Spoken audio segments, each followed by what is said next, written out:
اس نے ناگواری ظاہر کی۔ ہاں، تھکا ہوا شوہر گھر آئے تو بیوی کو استقبال اور اس کی خدمت کے لیے گھر میں موجود ہونا چاہیے۔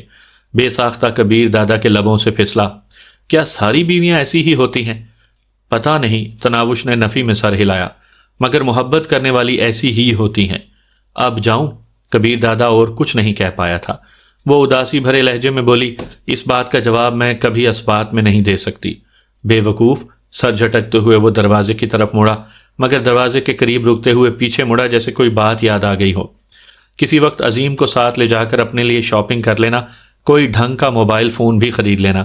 کل کچھ لڑکیاں تمہارا مذاق اڑانے کی کوشش کر رہی تھی، مجھ تک بھی تمہارے لباس اور موبائل فون وغیرہ کی بات پہنچائی گئی۔ وہ شوخی سے بولی، جس دن آپ ساتھ لے جا کر شاپنگ کرائیں گے نا تو چلی جاؤں گی۔ صاف کہو، شاپنگ نہیں کرنا چاہتی ہو؟ کبیر دادا نے منہ بناتے ہوئے کہا، میں نے کبھی اپنے لیے شاپنگ نہیں کی۔